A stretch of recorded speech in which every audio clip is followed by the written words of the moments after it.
Thank you very much, Nick. It's a delight to be here to talk about this really important issue and sets of questions with such a distinguished panel. To say that some of you might know that the legendary most boring headline ever written in the history of the New York Times was "Worthwhile Canadian Trade Initiative." And it struck me the other day that actually it's a really interesting headline nowadays. It's, you know, soft lumberwood, that's kind of sexy. It's geopolitics. Trade is geopolitics, and geopolitics is trade because Trump sees it that way.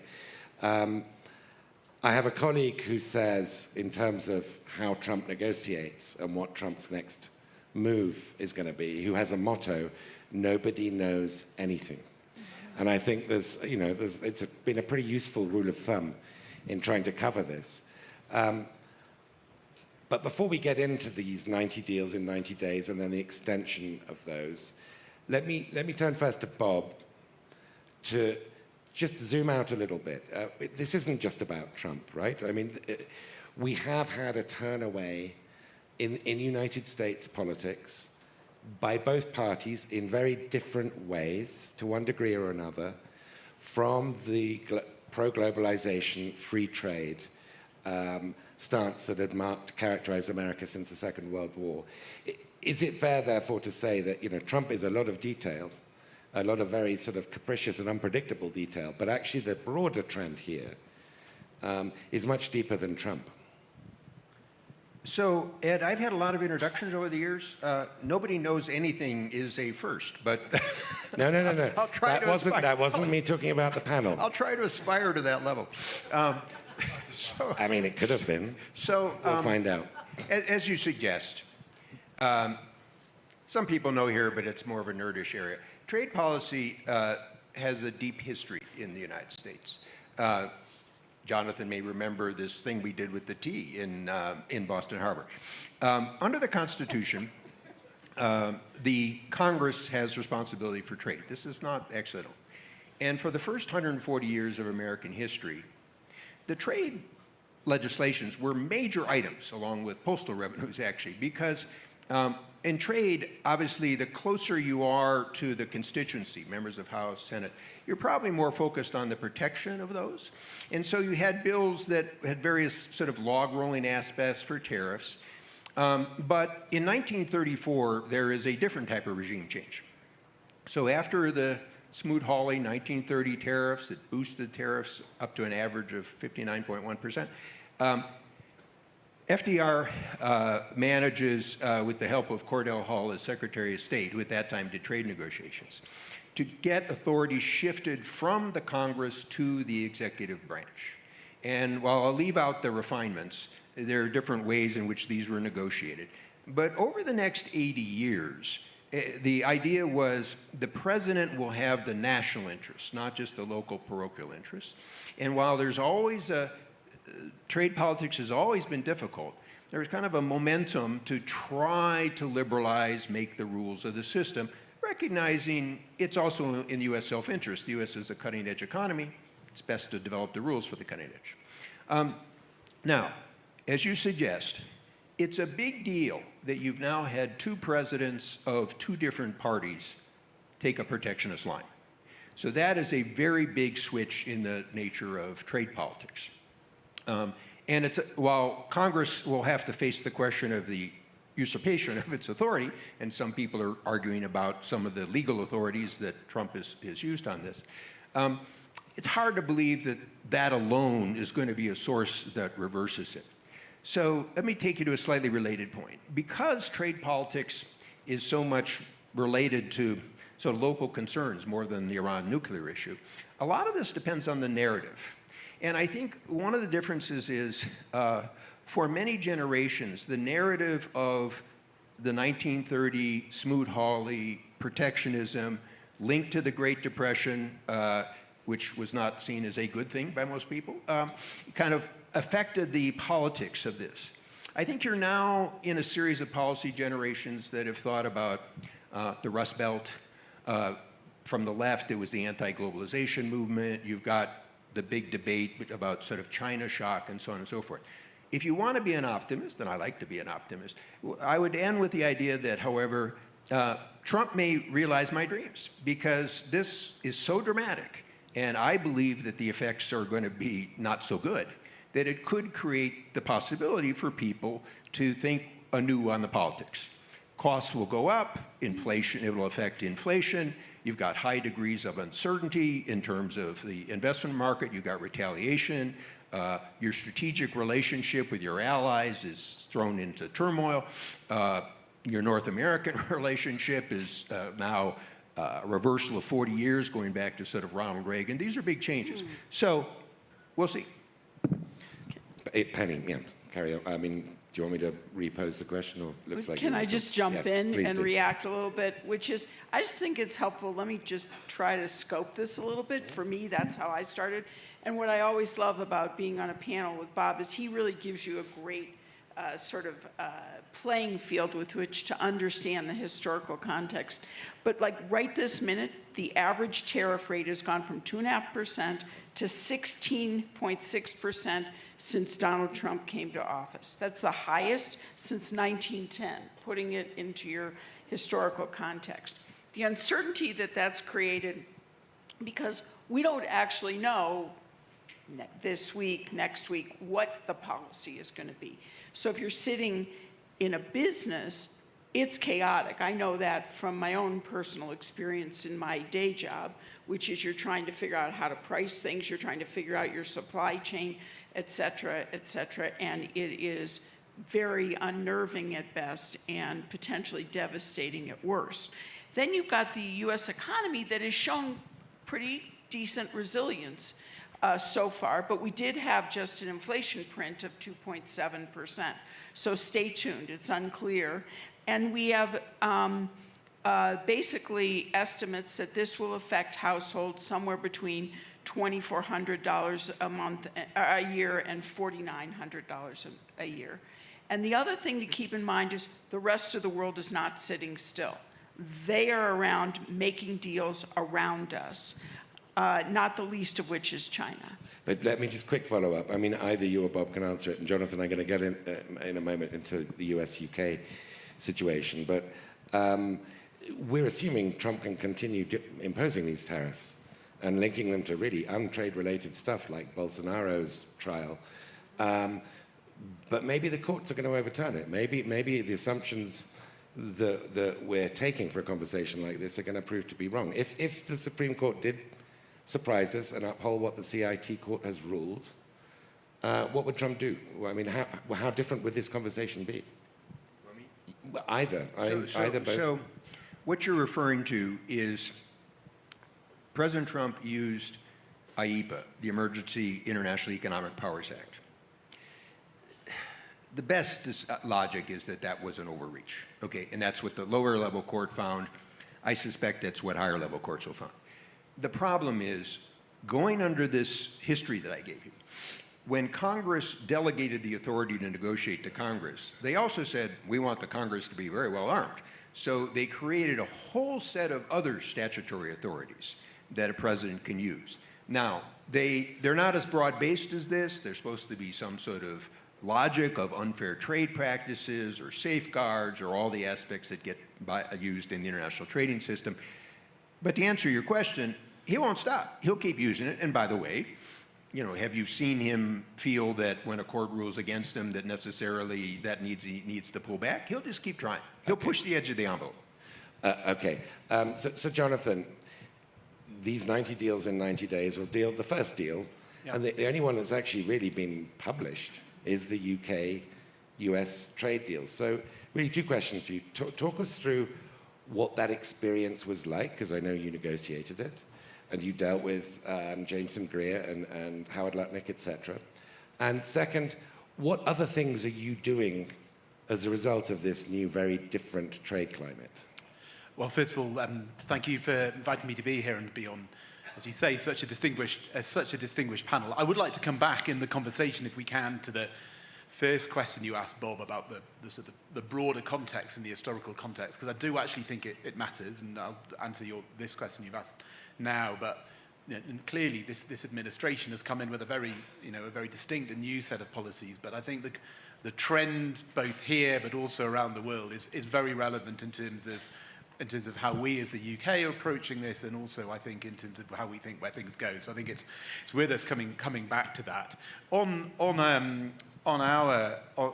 what we've done, as you say, we at the beginning of May agreed this economic prosperity deal between the US and the UK, which is a product of many weeks of hard work with the administration led by our business and trade secretary. I mean, I could sort of say a lot about it.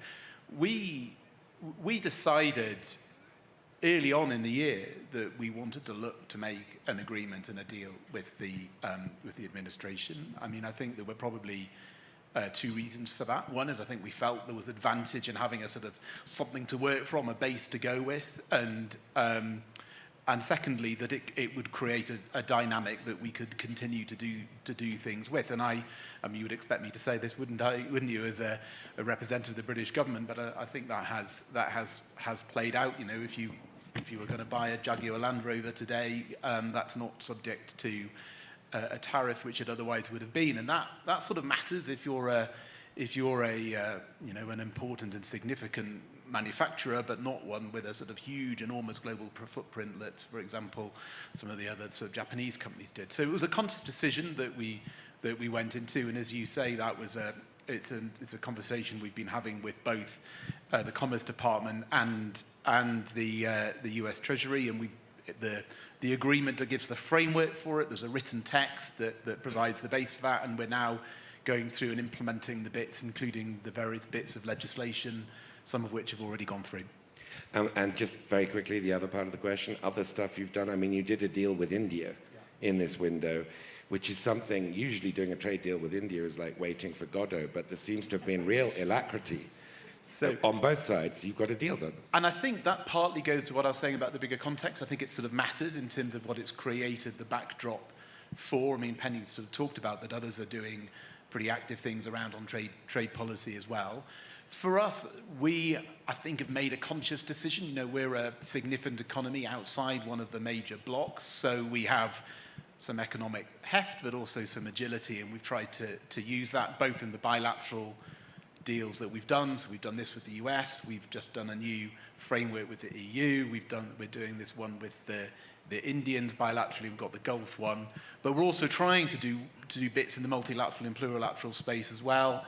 We've joined this work on the sort of the temporary arrangements or the extra arrangements on dispute within the WTO, for example. So we're trying to do this on a number of fronts, and I actually think you're seeing quite a lot of countries do that, actually. So Penny, I mean, I think it's fair to say that as Commerce Secretary in the Obama administration, which negotiated TPP, I mean, we know what happened since, but that you're a member of the last sort of, broadly speaking, pro-free trade administration America's had. And you did negotiate, you and Mike Froman, who I think is here, the Trans-Pacific Partnership. Well, now we see Europe negotiating a strategic dialogue with this Pacific grouping. Britain's actually joined that grouping. But whilst everybody's doing these deals with the United States, I think it's fair to say a lot of them, because of Trump's approach to negotiating and impatience and unpredictability, are not trusting that the deals they ink are going to necessarily last very long. So there's action going on elsewhere. Is the rest of the world picking up the slack? Or are we in a net global protectionist era? Or is it a lot more complicated than that? I think there's a lot going on. There's absolute trade diversion and trade realignment going on. And it's not just the UK, even though Jonathan is a terrific negotiator and able to move quickly. But you see India taking advantage of the situation. Basically, they've got a low tariff with the Asia Pacific, and they're also now in trade talks, I believe, with you as well as the EU. And I think there's a sense of urgency given what's going on with the US. You've got Mexico, which is also, there's a lot of opportunity. Mexico, Vietnam, Thailand, I think are going to be big beneficiaries of the situation with the United States. And then I think the EU is also, obviously we don't know where that's going to land, but if they can wrangle the 27 countries together, that would be a very important deal to be made. I think the word is out. Go make regional deals also. And so you see whether it's Mercosur or other regional, you see China really trying to beef up RCEP. And it's natural. That's a logical response to what's going on. And so you see these regional trade alliances happening. And then you see American companies looking around the world, studying how can I maximize my supply chain to my benefit. Now, nobody wants to be doing that, but they have no choice. And I think it's particularly noteworthy that Canada, for the first time, exported gas to Asia. I think 99.9% of Canada's gas came to the United States, and I think sometime in the last several weeks, first time they've done that. That's a big statement of realignment. Canada is interesting. I'm just going to keep Can I coming follow back up to on that. Ed on part of this? Is it okay? So we keep using the word deal, okay? And we have to be a little careful for a general audience here. Trade agreements used to generally follow certain patterns for removing tariffs, sort of the overall range of arrangements. Here's one way to follow up on your thought. The USMCA, the Mexico-Canada renegotiation, was done in the first Trump administration. What paper is that worth? So number one, there's a sense that Trump just basically decides what he wants to do regardless of the deal, even his own deals. Second, the idea that you're going to negotiate a large number of these deals in a short period of time is poppycock. It's just not going to happen. And if you talk to Jameson Greer, he basically has like a 5-part framework that he sends to different countries, and it's kind of like, send us your letter of intent on where you can make a difference on these things. And then you start to ask the larger question, well, what's the purpose? Is it to raise tariffs to gain added revenue? Is it to open other markets? Is it to close our market? And one very important part of this, you'll notice that Trump's focus has always been on the goods deficit, okay? He doesn't talk about the services, which happens to be where the United States is in surplus, where most of our industry is on the cutting edge, and where, whether it's digital accords or others, frankly, the future of trade negotiations will be. And we're not in the game. And we used to actually push those issues because that was to the advantage of our companies, but it was sort of advantage the international system. So what you're going to see is a mishmash, okay? You're going to see an odd combination of all sorts of things thrown together. And the part of the problem of that is you'll get trade diversion, but people won't be able to rely on things that'll lower the overall productivity in the system. On the one hand, trade is like water. Okay, you put barriers, it'll find a way around. So the trade system will continue, but it'll continue in a less effective form, and we won't really be shaping the rules. But without rules. I mean, somebody characterized it, America is belligerent, China is mercantilist, it's not going to cease to be mercantilist, and the WTO is just not functioning. And I mean, Jonathan, you should answer this. I mean, UK is kind of a model free trading nation.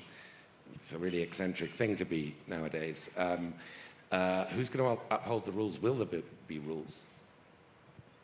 Well, I think this goes to what we were talking about at the beginning, that obviously lots happening this year, but a lot of this goes back further. I mean, I've sat around the G20 table for quite a long time.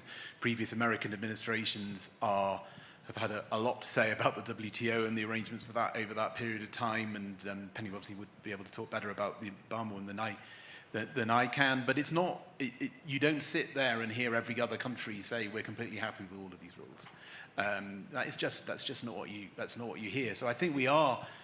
I think in 5 years, whatever time, things are going to look very different. There is an interesting question about what that looks like, and there's also an interesting question about how we go from here to there, and how you work on it in between. I think the other thing, though, that I would say, we're talking here about trade in quite a sort of narrowish way, particularly around tariffs. I mean, the other thing that is relevant to this is because we live in a much more globally integrated economy, it's actually not just traditional trade levers like tariffs or what have you that are relevant to this debate. Actually, if you look at a lot of what the last American administration were doing, they were sort of pursuing a lot of their things through industrial policy.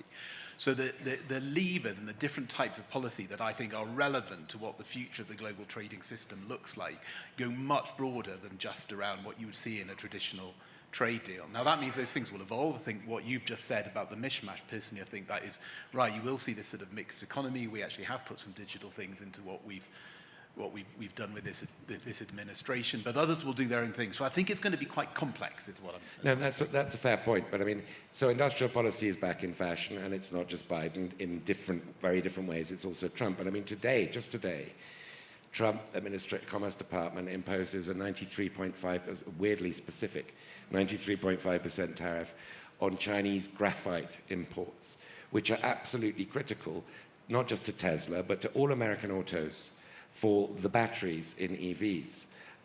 So, I mean, is that an industrial policy? I mean, how do we make sense of what's going on, Penny? Well, it's hard to add it all up and say, oh, that's good for American industry, right? I mean, I can't explain it. I mean, I'm back at the beginning. I don't have the answer to what is the logic behind that. It doesn't make sense to me. What are we trying to prevent? Do we have a surplus of graphite here in this country? I don't think so. And so it doesn't make sense to me. And the problem, if you're trying, you're a person or you're a company trying to do business, either domestically or if you're a domestic manufacturer, I mean, 10% of our economy is manufacturing, but only half of that is free from dependency on components that come in from somewhere else in the world. So if that's a big important part of our economy that our president keeps saying he wants to grow, but we're dependent to actually grow that part of the economy. And then to Bob's point, our digital and technology flows are absolutely critical. They're essential for the economic vitality of our country, and we're not spending enough time on that. So my challenge with the whole topic is I can't figure out the logic and how it's going to work. And then to all of a sudden say, well, and then we're going to use, tariffs for maybe non-trade purposes also, which is also very complex, to use your word. So, Bob, in the principle that everybody on this panel knows lots of things, I would like you to pick up on that. Well, as an expert interpreter of President Trump, I think you're trying to intellectualize this too much from an FT point of view. So let's bring it down to basics. President Trump recognizes the United States is a very powerful country economically. He doesn't care about the rules. He wants to use that power, punish Bolsonaro, someday maybe do a deal with the Chinese, attack the Chinese, smack the Europeans, maybe do a partial deal with Britain because we kind of like Britain. But it's all reversible in the world of transactions. Okay?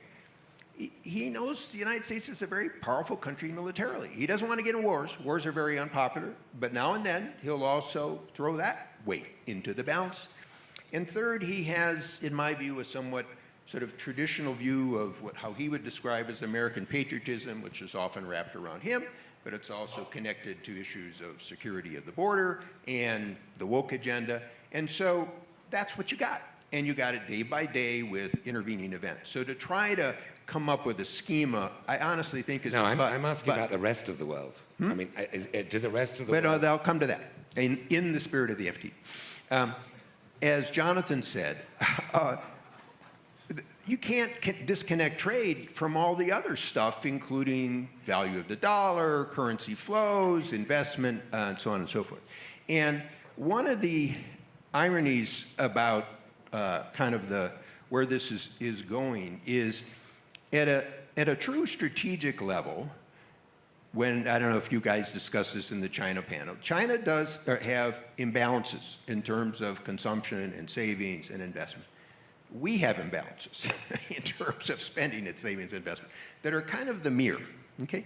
So if one really wanted to get at some of the trade current account deficit issues, that is one of the president's objectives, there is some basis there. This is where, I don't think this is going to happen, but when people hear Treasury Secretary Besant talk about Mar-a-Lago Accord and so on and so forth, underneath it, given his experience with hedge funds, he sees the imbalances in the marketplace.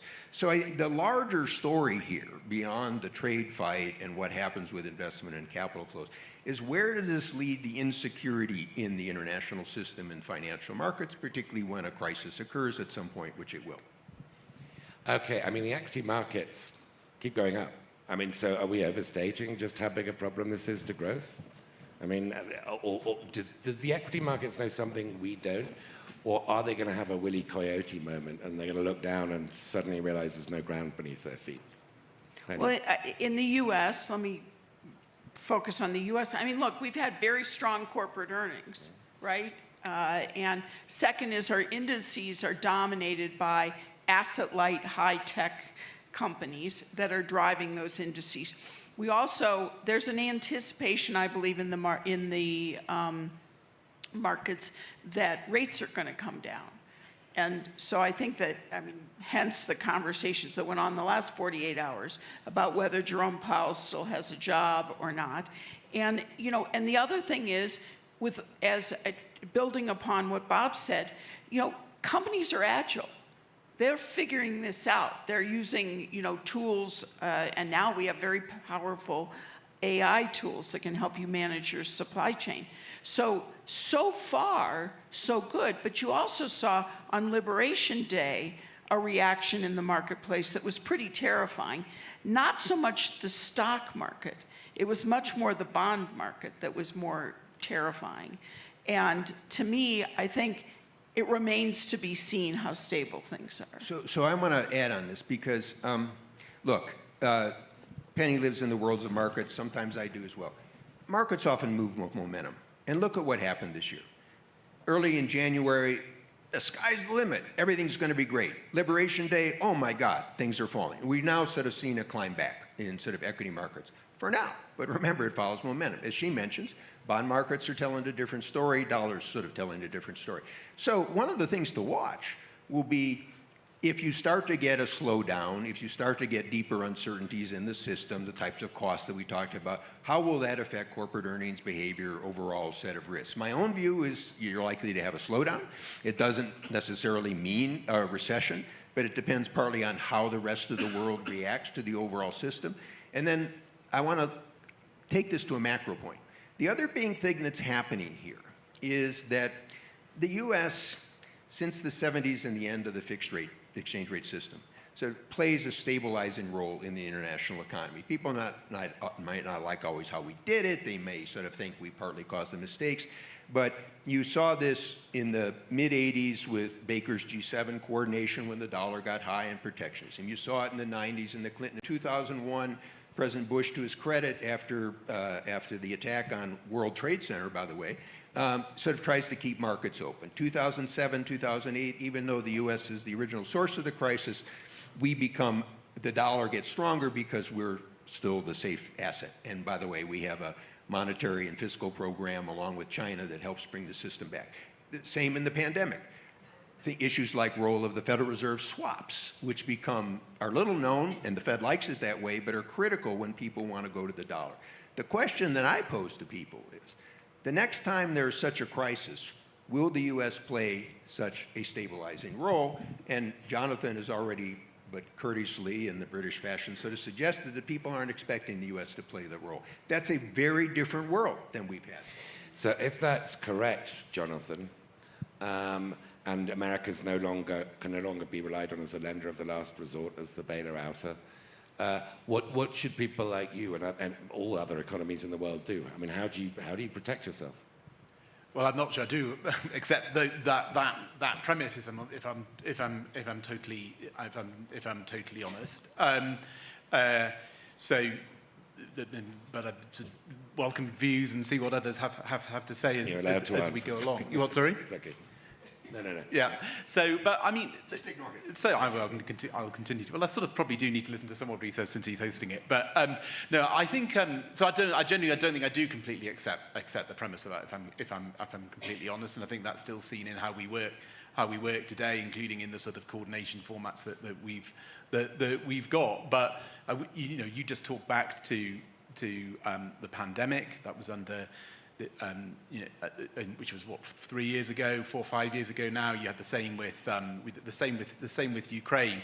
So I think I sort of still think you do see that sort of cooperation and coordination. We obviously haven't had it tested in the sense that we haven't had a financial crisis of the kind that we talked about in 2007-8 or what have you. Penny, there is this phrase, also coined by a colleague of mine, Trump always chickens out. Taco. And we've seen that with the bond markets, for sure. I think Bob was referring, when he mentioned the Plaza Accords that Baker did in the 80s. There's been talk of a Mar-a-Lago Accord amongst some of Trump's economic advisors to drive the dollar down. Well, this week, the dollar, I think, early in the week, went down 10% on a trade-weighted basis because Trump every day talks about wanting to fire Jay Powell. I mean, is this more fragile than we think it is? I don't know how fragile it is. I think it's uncertain is the word I would use, which is you can't predict. I just find I have no idea how to predict. And that is, I think, challenging for our allies. I think it's challenging for our businesses. I think it's challenging for our rivals, and maybe that's good. It's more challenging for our rivals, but it feels like we're treating everybody the same. You can't predict. The uncertainty is so high, and so how to manage is really complicated. And trying to figure out what are the through lines that you can look at over a 5-year period and say, you know what, regardless of this volatility, it's going to all be okay. And I sit on the board of a large technology company, and fundamentally one through line is consumption of compute is growing, and it's not abating, and it feels like people are continuing to invest in that. Not just the hyperscalers, but the enterprises around the world, the countries are, but the rules are changing about that because countries are saying, okay, who's going to host my national security enterprise, and who do I trust? And for sure, one of the challenges that you're seeing is that trust in American-provided critical infrastructure, whether it's digital or not, has gone down. I mean, it seems to, if you take a continent like Africa, how are they viewing all of this? We seem to have had a role reversal between the US and China. We saw China as simply exploiting, which it has, extracting minerals, critical minerals and other commodities from Africa. And the United States, not particularly engaged, but sort of playing by normal rules. In the last 6 months, that seems to have swapped. I'm using Africa as a big example, but it's not the only one. China the other day announced 0 tariffs on all African exports, not just commodities, but manufactured goods. Now, there might not be too many African manufactured goods, but it's a very good PR move by China, whereas the United States is now moving in on African critical minerals, right? It feels like there is no sort of upholder of any rules, that this is turning into the law of the jungle. But I also think the point that you're making is China's not sitting still while all this is going on. They're being actually quite active. Their efforts not only to engage with other countries, they're not just engaging with the country, they have desks in their government to deal at the subnational level. We obliterated all that in our State Department reorg that's going on. We've obviously destroyed USAID, so we're not on the ground in the way that we have been. Whereas China has one belt and one road, and they're doubling down on that. They're also at the same time promoting the yuan, and they're promoting regional trade through RCEP. I mean, we have to realize it's not just like, that's the part of this situation that I think We have done, and that's always been true. We do something, other countries respond, other countries do something, we respond.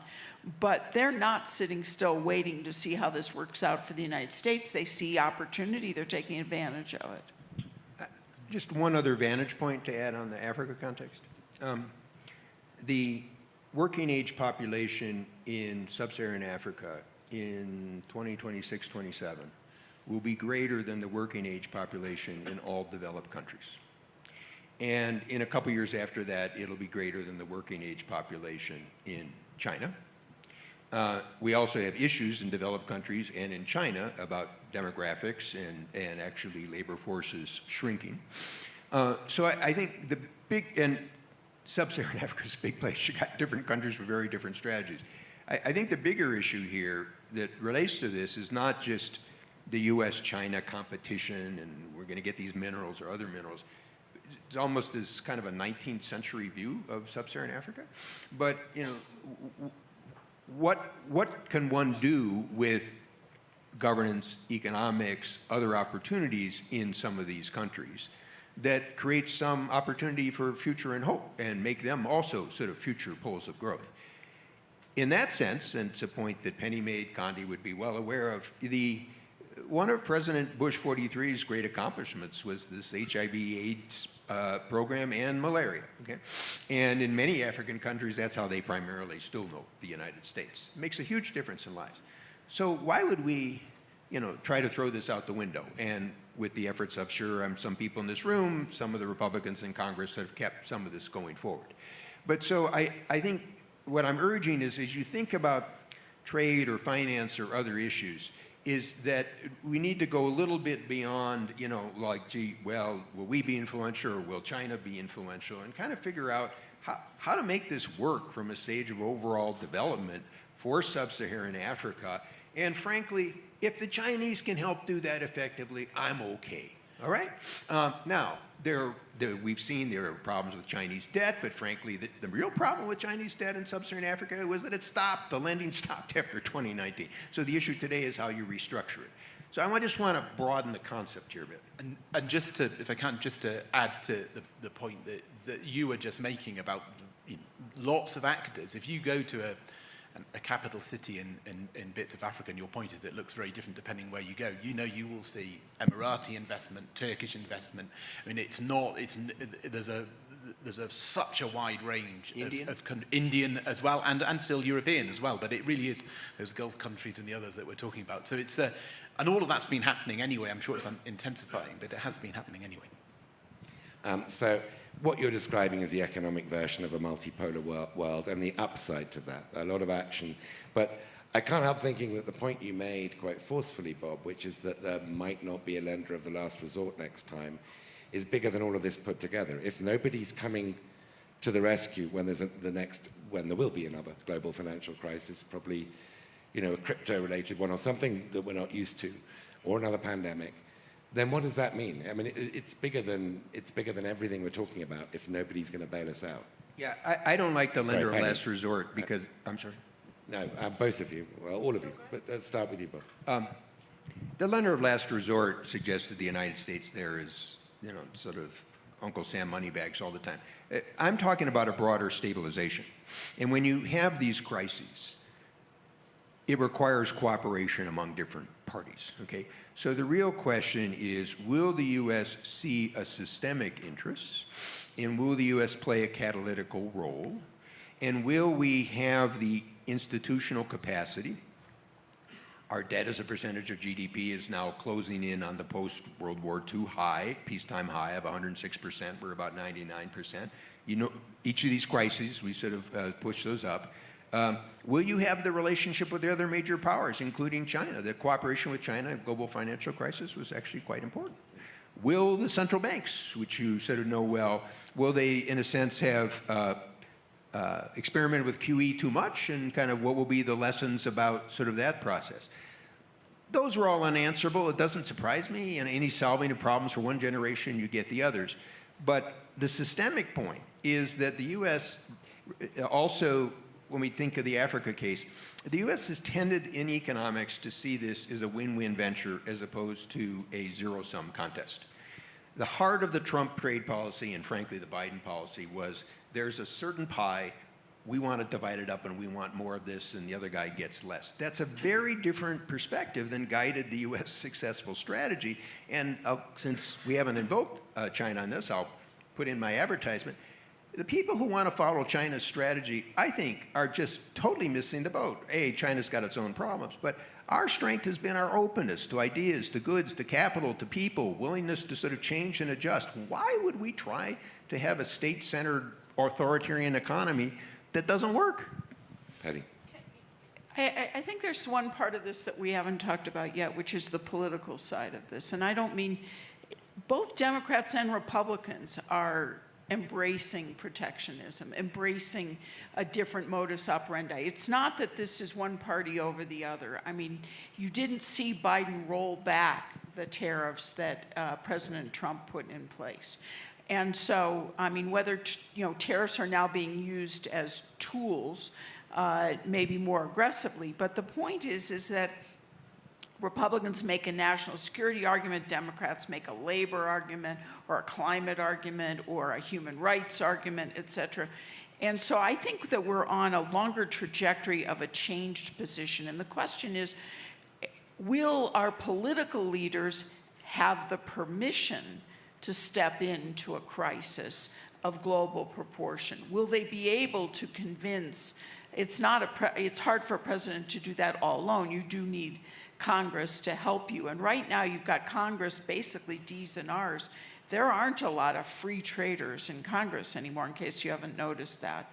And so I think that the real question is, let's step back and ask ourselves economically, what are they hearing locally from those communities that says this is the policy I ought to pursue? And that's really creating, I mean, President Trump is an aggressive person with a very clear perspective of what he wants to accomplish. But there's also a political backdrop here that I think bears some analysis, and I'm not sure I've got it figured out. But one thing I will just say is that when I think about TPP, we were not able to convince the average American that was in their best interest. True.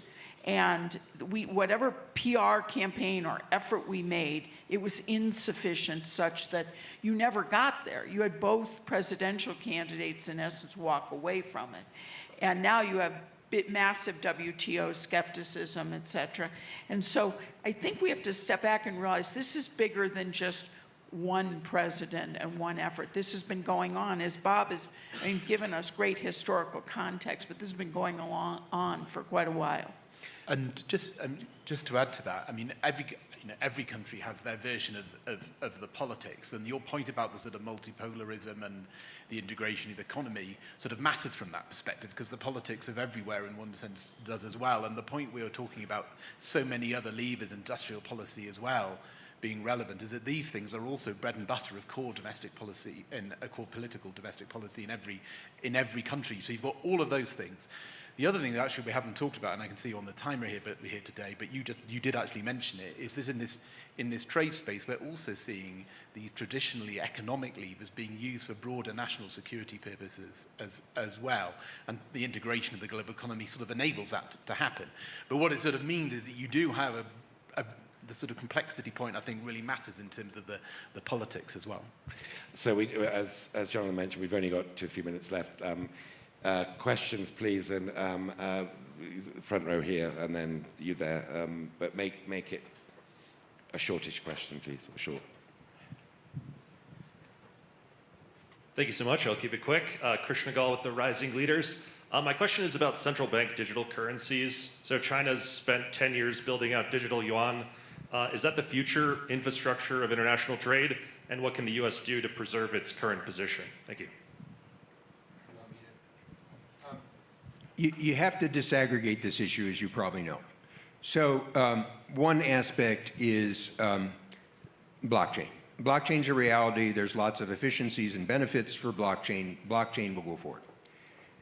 Digital currencies, as have been discussed in the Chinese case, run into a problem, which is that if I can put my savings into the Federal Reserve, why will I put it in my local bank?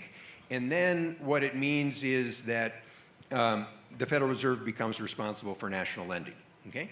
And so that's one reason why the Federal Reserve has been cautious about a digital currency. It doesn't want to take over the whole financial system. There are separate issues, of course, about then, of course, the Chinese system knows all your credit, knows all your money, and so there's some privacy issues. But I'll distinguish that from another development, which will go forward. And that is a lot of the discussion about crypto and tokenization and stablecoin are parts of a model of financial innovation. And this will go on right now because this Genius Act passed the Senate, it'll go through the House in some form. This will create stablecoin. Now, by the way, for the dollar, notice these successful stablecoins have been based on the dollar, so it's not exactly rejecting the dollar. But what is it doing? It's trying to come up through tokenization with more efficient abilities to trade and exchange 24 hours a day, 7 days a week in smaller sums. The dollar is already very liquid, but it's still $10,000 here, so on and so forth. What will be interesting to watch is that, and you've seen some people warn about this, they revive, in the spirit of history, they revived wildcat banking in the 80s and 1830s and 40s. What they're worried about is a bank has to hold a certain amount of capital for leverage for its lending, 10%, 20%, okay. The stablecoin logic is you have to have it backed 100%. Well, first off, will it really work? Look what happened with money market funds, okay? But secondly, I expect what will happen will be some of the guys who do this will say, hey, we want to lend. Why do I need 100% banking where Bank of America only needs 10 or 20, okay? And then you're off to the races. And so that's where financial innovation and its relationship with financial supervision are always in tension in the system, which goes back to my suggestion. There will be another crisis, I mean, the nature of this. And then when it comes, well, fortunately, I'm a pensioner, so. I did call on one. There was one other question I'd said, but make it a very quick question and an even shorter answer than Bob just gave. David Gura from Bloomberg News, and I'm going back to thinking of this UK-US deal as templatic. It was announced, and members of the president's team said, look at this as an example of what other countries could do. We haven't seen the kind of White House Oval Office tableau that we saw with the UK. We saw Vietnam notified by post on social media, same thing with Indonesia. Playing out that template, we don't have steel figured out yet with the UK, and I wonder if, Jonathan, you could make a bit of news here and just give us an update on where that stands. And to pick up on what Bob was saying just a moment ago, a deal is a nuanced term in this situation, and that is still holding it up, something that's missing from that deal. What should other countries take away from that? Sort of how much confidence you have in that getting figured out here in short order? Yeah, I mean, confidence, and we're working through the implementation of the deal with the administration, and I think, as you mentioned, there is on the day of the meeting in the Oval Office, we published the text of that, and what we've gone on to do is the various bits of the legislation that we need to do. But then there are other areas. You talked about digital trade, for example, all of which are sort of in there as a sort of roadmap of things that we're sort of getting on with them now. Okay, on that note, thank you please join me in thanking a wonderful panel for a great discussion.